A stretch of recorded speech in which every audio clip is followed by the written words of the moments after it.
नमस्कार दर्शकों, मैं दीपक यादव एक बार फिर से आप सभी का स्वागत करता हूं अपने खास कार्यक्रम मेरा गांव मेरा देश में। जी हां दोस्तों, आज हम चले आए हैं जनपद हापुड़ के गांव वेंट में। हमारे साथ हमारे मेहमान जुड़ चुके हैं जो प्रधान प्रतिनिधि हैं और युवा हैं, शिक्षित हैं, अपने अधिकारों के लिए लड़ने के लिए हर तरीके से तैयार रहते हैं। गाँव में सेवा भाव का इनका व्यवहार है।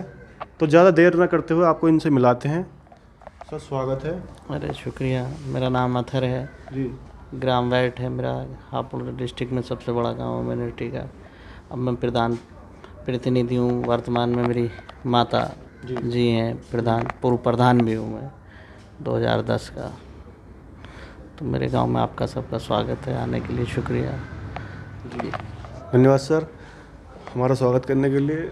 सर आपका निजी व्यवसाय क्या है सर? हमारा निजी व्यवसाय तो हम गांव के हैं, किसानी है। किसान है। आप अभी बता रहे थे बिजनेस भी करते हैं कुछ? हाँ, ठेकेदारी भी करते हैं मिल में जी। लेकिन फ़िलहाल तो वैसे तो हम किसान ही हैं, जब गांव में पैदा हुए हैं। किसान हैं आप? हाँ जी।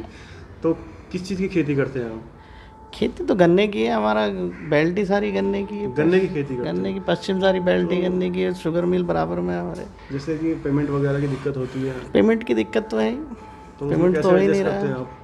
बस जैसे सब कर रहे हैं। पिछले साल का भी नहीं मिला है। किसान इसी बात पे जोर देते रहते हैं। प्रदेश सरकार भी कह रही है कराएंगे, तो उसी में लग रहे हैं, होगा।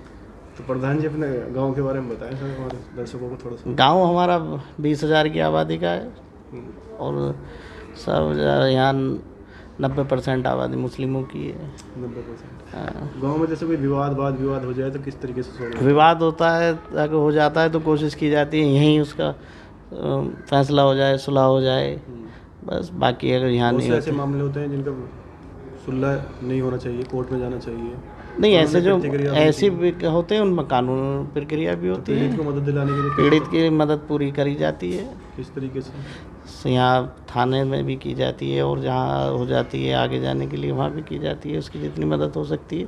बाकी पुलिस प्रशासन आजकल तो बहुत ही बढ़िया है, एकदम मदद में रहता है। हमारे यहाँ कप्तान बढ़िया है, एसओ है हमारे यहाँ के, वो एकदम इतना वो नहीं है इस। शुरू से अब तक का आपका राजनीतिक सफ़र कैसा रहा? अभी हमारा तो ज़्यादा लंबा नहीं हुआ, क्योंकि आप पूर्व प्रधान भी हैं। हाँ, मैं पूर्व मौजूदा प्रधान के प्रतिनिधि हैं। हाँ। तो होने के लिए किससे प्रेरित हैं आप? पर कुछ नहीं, हमारे पिताजी लगे थे, हैं इसी फील्ड में। अब जब हम लग गए, हम बड़े हुए तो हाँ, माता जी तो लेडीज सीट हुई, इसलिए हमें माता जी को लड़ाना पड़ा। जी। जैसे कोई कार्य होता है ब्लॉक वगैरह में जाने का, तो उसमें कौन देखता है? आप ही देखते हैं? उसे पिताजी देखते हैं ज़्यादा। तो मैं भी चला जाता हूँ, अगर वो बाहर होते हैं तो मैं भी देख लेता हूँ, लेकिन ज़्यादातर पिताजी देखते हैं अधिकतर। पता रहता है प्रधान जी को क्या हो रहा है, क्या? हाँ, सब पता होता है। उनकी रजामंदी से सारे कार्य? सब कार्य उनकी रजामंदी से ही होते हैं। जी। तो पिछले 5 साल के कार्यकाल में आपने क्या क्या कार्य करवाए शिक्षा को लेकर? सर्वप्रथम हमारे हमने शिक्षा के लिए स्कूल अच्छे कराए हैं, रसोई अच्छी कराए हैं, खाने की बहुत अच्छी व्यवस्था कराई है, जिससे बच्चे के आएँ, किताब, ड्रेस, ये सब चीज़ हमने व्यवस्था कराई है। मास्टरों की टाइमिंग कराई है, उसके लिए घर घर जाने की व्यवस्था कराई है। भाई बच्चों को घर घर जाओ, माता पिता को समझाओ। एक नुक्कड़ नाटक टाइप भी हम कराते हैं, जिससे लोग ज़्यादा जागरूक हों सरकारी स्कूल के लिए, उनकी सोच बदले। तो पर इतने प्रयास करने के बावजूद आपके छात्र संख्या में कोई वृद्धि नहीं हो पाई है, ऐसा प्रयास जारी है, कोशिश करेंगे। 5 साल में आप पहले तो 20,000 की आबादी में मतलब कि 300 बच्चे जुटा पाए हैं 3 स्कूल में? नहीं है, उसमें अलग अलग हैं, तो सभी क्लासों के एक ही तरह के तो है नहीं, पहले से 5वीं तक है। कहीं ना कहीं शिक्षा में जो सरकारी शिक्षा है आपके गाँव की, उसमें खराबी है, तो इसलिए बच्चे बाहर जा रहे हैं? नहीं, कुछ बच्चे बाहर भी पढ़ते हैं, किसी के परिवार भी बाहर हैं, उनके बाहर भी पढ़ रहे हैं, स्कूल में पढ़ रहे हैं। प्राइवेट स्कूल भी हैं फिर गांव में कई हमारे में, उनमें भी बच्चे हैं। ऐसा नहीं कि 20,000 के 20,000 नहीं पढ़ रहे हैं। स्वास्थ्य को लेकर आपने कितने कार्य करे? स्वास्थ्य के लिए तो हमने बहुत कराया। अभी पीछे जब कोरोना काल चला था, हमारा नंबर 1 ज़िले में हमारे यहाँ एक भी कोरोना का वो नहीं निकला, इतने जागरूक निकले। हमारे यहाँ जो भी बाहर से आता था, हमने उसके लिए बाहर चौकी बना रखी थी, उसे होम क्वारंटाइन करते थे हम खुद ही जी। तो हमारे यहाँ एक भी नहीं निकला था। प्राथमिक जो चिकित्सक होते हैं, मतलब कि जो प्राथमिक वो होती है चिकित्सा प्रणाली, उसको कैसी दुरुस्त है आपके गाँव की, कैसी है? ठीक है, हमारे यहाँ हॉस्पिटल है? हॉस्पिटल है एक छोटा, उसमें एक दिन बैठते हैं, डॉक्टर आते हैं। हमारे यहाँ एक जगह बोली जाती है मंजूरपुरा, पहले तो वो अड्डा था, हम लोगों का भी निकाल उधर से था, अब इधर से हो गया है, तो वहाँ है हमारा। तो डॉक्टर वगैरह आते हैं? डॉक्टर आते हैं, साफ़ सफाई का ध्यान रखा जाता है। वहाँ निरीक्षण करने कौन जाता है? मतलब निरीक्षण करने मैं भी जाता हूँ जी। जी। तो कभी कोई वहाँ पे कोई ऐसा आपको असुविधा महसूस हुई है? कोई असुविधा नहीं होती है। और अगर साफ़ सफाई के लिए तो हमने अपने लिए ही सफाई कर्मचारी अपने ही रख रखे हैं। अब जैसे कार्यकाल ख़त्म हो गया है तो वो अब हमें पैसे थोड़ी मिलेगा, लेकिन हम फिर भी अपने दौरे से जिससे हमारा गाँव सुंदर और स्वस्थ रहे, साफ़ रहे, और इसके लिए हम ये भी रखते हैं भी गांव में भी लोगों को जागरूक करते हैं। साफ़ सफाई को लेकर बताएं थोड़ा। साफ़ सफाई के लिए 4 कर्मचारी लगा रखे हैं हमने 3, और लोगों को भी जागरूक करते हैं हम कि ज़्यादा से ज़्यादा सफाई रखें। काफ़ी गंदगी है, नाली भी थोड़ी। हाँ, असल में बड़ा गांव है।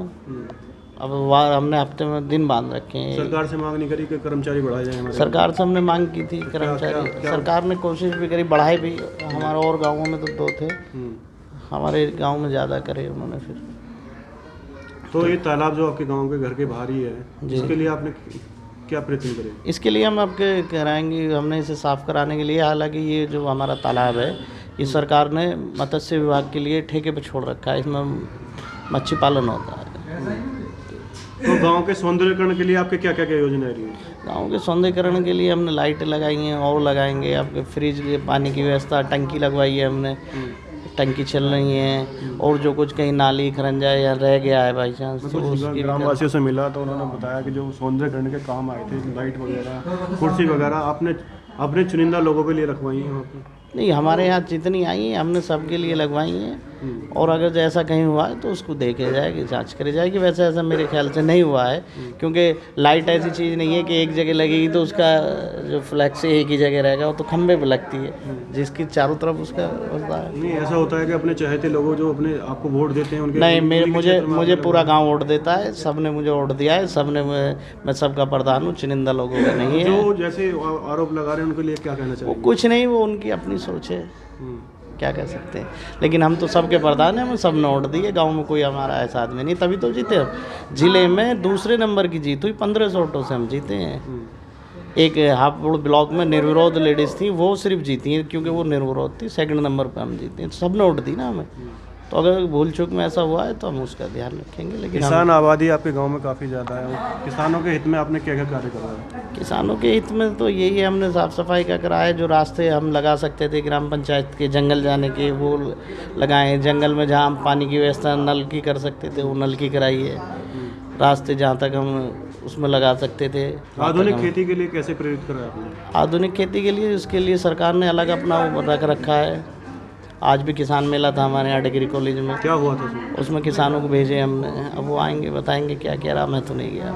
आधुनिक खेती के लिए जैसे कि बीज वगैरह मुहैया कराने, बिजली मुहैया, जानकारी देने, बीज वगैरह, खाद वगैरह, उसके लिए हम कृषि विभाग से यहाँ लगवाते रहते हैं। एक उनका आदमी हफ्ते में 2 दिन आके यहाँ लोगों को समझाता है, जैसे सब्सिडी पे क्या मिल रहा है। अभी पीछे पराली का चला था तो उसके लिए भी वो लोगों ने समझाया, अभी पराली का जलाओ मत, तो उसके लिए एक मशीन। पर्यावरण के लिए आपने क्या क्या कार्य किया? पर्यावरण के लिए तो हमने पौधे लगाए हैं। हर साल हम, सरकार पौधे देती है, करीबन 10,000 हम सब लगाते हैं। जो प्राकृतिक संसाधन है उसके लिए, उसकी सेविंग के लिए आपने कोई गांव में अभियान या जागरूकता चलाई है आपने? हाँ, चलाते रहते हैं, समय समय पे हर तरीके का चलाते रहते हैं। जो गांव के सार्वजनिक स्थान है उसका कैसे क्रियाकलाप करा आपने, उसमें क्या उन्होंने क्या क्या बदलाव लाया आप? वहाँ जैसे चौपाल है हमारे यहाँ, उनका सुंदरीकरण कराया हमने। हमारे बस अड्डा है, वहाँ हमने सुलभ शौचालय बनवाया है सामूहिक, और पंचायत भवन भी बनवा रहे हैं। पंचायत भवन बनवा रहे हैं, बन गया है? बन रहा है। आपकी पंचायत में कितने सदस्य हैं? 16। तो किस किस तबके से आपने उठाए, मतलब उठाए नहीं, मतलब जोड़े हैं आपने? सब तरह के हमारे पास है। शिक्षित, किसान? शिक्षित भी हैं, किसान तो यहाँ लगभग हैं। एक हमारे यहाँ SC के भी कुछ घर हैं, वो लोग भी हैं। एक में 2 मेंबर BC के भी हैं। सब तो जैसे जैसे वो सीट रिजर्व हुई हैं जिस हिसाब से उस हिसाब से। तो समितियाँ बना कर वगैरह भी बनाई? हाँ, समिति की तो बनती हैं। किस तरीके से बजट पास करे आपने? समिति का वो तो बजट, हमने खुली पंचायत होती है, उसमें बजट हो जाते, काम होते हैं उसमें तय कि भाई कहाँ कहाँ काम होता है। सब मेंबर होते हैं उसमें, सबकी रजामंदी, सबकी साइन होते हैं, खुली बैठक होती है उसमें, सबकी रजामंदी से बनते हैं। तो आगे आने वाले चुनाव में आपकी क्या रणनीति रहेगी? आने वाले चुनाव में यही रणनीति रहेगी कि ऊपर वाले ने करा हम वापसी करेंगे ठीक ठाक 100%। तो आपको क्यों लगता है कि मतलब आप वापसी करने वाले हैं? विकास किया है हमने, जो 50 साल में नहीं हुआ वो करा है हमने। आपने विकास कार्य करे हैं, इसलिए हमसे पहले 25 साल 30 साल लगातार एक ही प्रधान रहे हैं और लोग रहे हैं। तो आने वाले समय में क्या मुद्दे रहेंगे आपके? आने वाले मुद्दे यही रहेंगे, शिक्षा का, सफाई का, सौंदर्यीकरण का, यही सब रहेंगे हमारे। बस इन्हीं पे फोकस है अभी, शिक्षा पे और हेल्थ पे? हेल्थ पे मेन तो हमारा हेल्थ पे और शिक्षा पे रहेगा, सौंदर्यीकरण पे भी रहेगा, सफाई रहेगी तो हेल्थ तो खुद ही ठीक रहेगी। आपको नहीं लगता 5 साल में शिक्षा और स्वास्थ्य के लिए काफ़ी कम कुछ हुआ है? नहीं, हमने बहुत किया है और जो कसर रहेगी और हम मेहनत करेंगे। आप कितना इंफ्रास्ट्रक्चर दे दें वो आपकी बड़प्पन है, बट एक तरीके से बच्चों को लाना स्कूल में, उनको शिक्षा प्राप्त करवाना, वो बड़ी अहमियत होती है नहीं होती है? होती है। तो वो मेन काम था आपका? नहीं, उसमें भी हम लगे, उसमें हमारे साथ शिक्षा विभाग भी लगा, मास्टर भी लगे हैं, घर घर गए हैं वो लोग, तो चला है।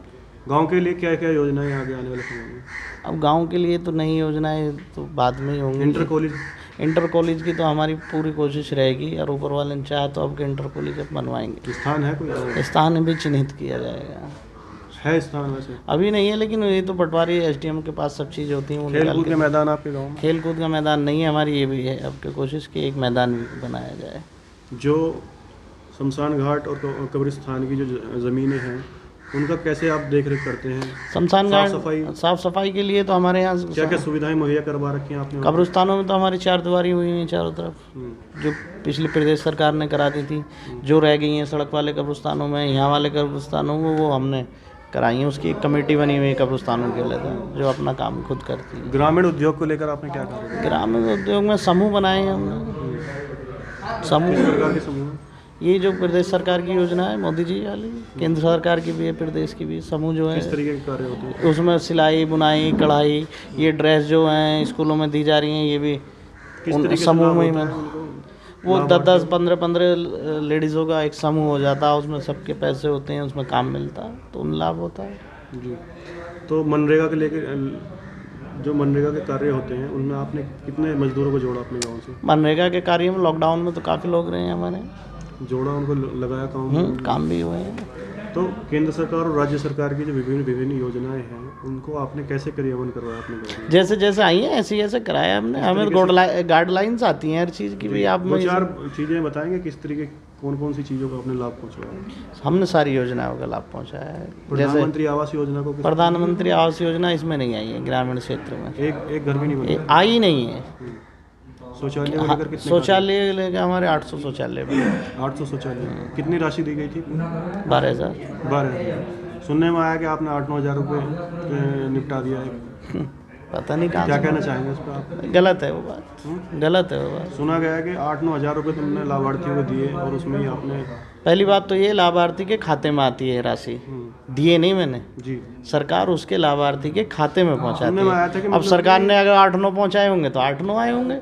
लोग कह रहे थे, देखो आपके सूत्रों के जैसे हमें पता चला, गांव में सर्वे करा कि 2-3 हज़ार रुपये लिए हैं आपने और तब आपने उनके खाते में डलवाए हैं, तो उस पर आप क्या कहना चाहेंगे? हमारी समय समय पे जांच होती रही है और हमें क्लीन चिट मिली है जी। तो मेरा तो विचार है, देखो आपसे पूछने को इसमें नहीं, मैं उनका जवाब दे रहा हूँ कि ये इन सब चीज़ों की हमारी शिकायत हुई है, उसमें जांच चाहिए और जिले स्तर से कलेक्टर स्तर से हमारी जांच हुई है और हमारे जो यहाँ के कलेक्टर साहिबा हैं वो नंबर 1 है। और हमारी जितनी जांच हुई, हमारी नाली खरंजों की भी जांच हुई है और हमें क्लीन चिट मिली है उसमें बिल्कुल। तो ये तो अन्य जो योजना आप किसी पे भी लगा सकते हैं, लेकिन ये कि आप जब किसी पे सबूत के साथ लगाओ ना, नहीं कर मेरा कहना है वो उनका गलत कहना है। हाँ, वो गलत कह रहे हैं, गलत है तो मैं उन्हीं का जवाब दे रहा हूँ कि मेरी जांच हुई है, मुझे उसमें क्लीन चिट मिली है। अब जब शासन से मुझे क्लीन चिट मिली है तो मैं तो सही हूँ। अच्छा, इसमें जांच भी बैठी थी कोई? हाँ, जांच होती रहती है समय समय पर। पंचायत घर बनना हर तीसरे दिन उसकी जांच होती है। क्वालिटी चेक करिए, क्वालिटी चेक होती है, कैसा सीमेंट लग रहा है, कैसी सरिया लग रही है उसमें जाके, सब चीज़ होती है। तो जितना भी निर्माण कार्य हुआ है कितने लाख रुपए में बैठा होगा सारा लगभग? कहाँ का? शौचालय होगा। अब आप लगा लो 8,800 का, 12,000 का। आप ही बता दीजिए कुछ। उससे पहले कुछ मैं थोड़ा वीक है, कम था, तो अब ये तो एक आप लगा लीजिए, 8,000 को गुणा कर दीजिए 800 को। तो पंचायत घर लगभग कितनी राशि में बनना है? पंचायत घर है 25 लाख रुपए में। 25 लाख रुपए में कितना कार्य हो चुका है उसमें?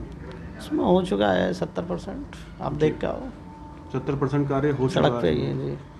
तो उसमें क्या क्या चीज़ें लगवाई हैं आपने उसमें? उसमें पूरा ड्राइंग आई है वहीं से सरकार से, तो उसको आपने फॉलो करवाया? वही फॉलो होगा। तो इसके मानक मतलब के कि- बिना तो अगर हम मानक से हट के जाएंगे तो 1 मिनट में जांच बैठ जाएगी। जो मानक होता है वो फॉलो करते हैं हम, बिल्कुल सर। क्वालिटी पे हम ध्यान रखते तो आने वाले समय में ग्रामवासियों को कुछ कहना चाहेंगे? हैं। आने वाले शहर में यही कहूँगा कि मेरे ग्रामवासी स्वस्थ रहें, सही रहें और मेरा सहयोग करें। मेरा सहयोग करेंगे और वो दोबारा मुझे देंगे तो मैं उनके साथ रहूँगा। बाकी मेरे साथ वैसे मेरे ग्राम के हर बच्चे का हर उसका सहयोग रहता है। युवाओं को काफ़ी साथ है? युवाओं का भी मेरे साथ है, मेरे साथ युवाओं के बड़ों लिए क्या का, योजना ला रहे बुजुर्गों हैं? का, सबका। क्या योजना ला रहे हैं? युवाओं के लिए प्लेग्राउंड, प्लेग्राउंड, बस एक यही चाहिए। युवाओं कोचिंग वगैरह कोई कोचिंग सेंटर? कोचिंग के लिए हमारे यहाँ सिंबावली में जगह है, जगह हमारे यहाँ लेबर है। मतलब ट्रांसपोर्ट का आपका कैसे गाँव में? ट्रांसपोर्ट का हमारे यहाँ ऑटो है, सही व्यवस्था है हमारे यहाँ, सही व्यवस्था, किसी को परेशानी तो कोई नहीं? परेशानी नहीं है। तो और कोई अन्य कार्य जो हमसे पूछने से रह गया अब आप कराना चाहते हैं वो बताना बस चाहिए? हम तो ये कराएंगे कि भाई एक तो युवाओं के लिए प्लेग्राउंड, थोड़ा सा ओपन जिम, उसी में प्लेग्राउंड में ओपन जिम, पार्क टाइप जैसे शहरों में ओपन जिम आए थे, हमारे यहाँ ओपन जिम के लिए अब के हमने कोशिश करी, लेकिन नहीं, क्योंकि आजकल लड़कों का ऊपर वाले का ठीक है, इनका दिमाग है कि आजकल पुलिस की इसकी ये तैयारी कर रहे हैं, तो इनके लिए ओपन जिम की व्यवस्था करी जाए, उसी में प्लेग्राउंड और ओपन। पढ़ाई के साथ साथ फिजिकल गए हैं हमारे यहाँ से, हमारे इस गांव से बच्चों में दिमाग उधर लगाए तो गए हैं। एक बीएसएफ में लड़का गया है, पीएससी में गया है, रेलवे में गए हैं, दिल्ली पुलिस में गए हैं। ये युवा, अगर किसी युवा पे पैसा नहीं है और किसी छात्रा पे जिससे पैसा नहीं है शिक्षा के लिए और उसका मन है, तो आपकी तरफ से क्या उसका फुल सपोर्ट है, वेलकम है उसका। तो क्या कहना चाहेंगे? अगर कोई ऐसा बच्चा मेरे ख्याल से शिक्षा ले पा रहा है तो उसके लिए हम तैयार हैं बिना सरकार की। क्या कहना चाहेंगे उनको? वो बच्चा आए, हमें अपनी समस्या बताए, हम उसके लिए एकदम 24 खड़े हैं, तब उसका मन करे तब वो हमें अपनी समस्या बताए। अब ऐसे तो होगा नहीं, वो अपने घर रहे, हमें कैसे पता चले, लेकिन वो अपनी समस्या हमें बताए, अपनी अर्जी पहुंचाए आपके पास में। अर्जी पहुंचाए तो नहीं कह सकता मैं, आदेश करे मुझे वो जी, अर्जी नहीं, आदेश करे, मैं भाई हूँ जी। तो और बताएं सर, अपने ग्रामवासियों के लिए क्या कहना चाहिए? बस ग्रामवासियों के लिए तो यही मैसेज है कि भाई अब चुनाव का दौर आ ही गया है, तो बड़े लुहावने सपने दिखाएंगे लोग, हम ऐसे कर देंगे वैसे कर देंगे, लेकिन गांव वाले मेरे बहुत समझदार हैं, मेरे बुजुर्ग बहुत समझदार हैं, सब हैं, उन्हें पता है कौन 5 साल साथ रहा है, कौन आने वाले 5 साल साथ रहेगा, तो वो अपना आशीर्वाद। आपको मोटिवेशन मिलता है ये करने के लिए? ये तो अपना सब लोगों का सहयोग है। ये देखो बड़े बूढ़े सब मेरे लिए खड़े हैं, आपको मैं बुलाऊंगा कभी, देखना आके। सबसे बड़ी सपोर्ट कहाँ से मिलती है आपको? सबसे बड़ी सपोर्ट तो अपनी है, आप लोगों की है जी, नहीं अपने घर से किस? घर से सब मेरा परिवार है, जितने भी लोग हैं पूरा मेरा परिवार। पर्सनल नहीं होता है, मेरी माँ ही मेरा परिवार नहीं, मेरा बाप ही, मेरे तो सब परिवार है, मेरे ताऊ, मेरे चाचा, मेरे भाई, मेरे पार्टी के लोग, मेरी टीम के लोग, सभी मेरा परिवार है। मेरा परिवार सीमित नहीं है कि मैं गिन के बता दूं 5, 7, 8, 10, तो सबको जोड़ के रखते हैं। सब परिवार है मेरा। जो मेरे साथ खड़ा है वो मेरा परिवार है। मैं अंदर हूँ, मेरा एक आदमी नारा मार रहा तो मेरा परिवार है। सुबह से लेकर शाम आपकी कैसे बीतती है? बस ऐसे ही, कैसे? कुछ गांव के लोग, कुछ मेहमान, आप जैसे शुभचिंतक। तो चलो खैर, धन्यवाद, आपने हमारे से काफ़ी अच्छी बातें करी, आपका थैंक यू हमारे शो में। अरे आपका शुक्रिया। तो ये थे हमारे ग्राम प्रतिनिधि वैट जनपद हापुड़ से। तो दोस्तों लेते हैं आपसे विदा और करते हैं आपको अलविदा। ठीक है सर, धन्यवाद।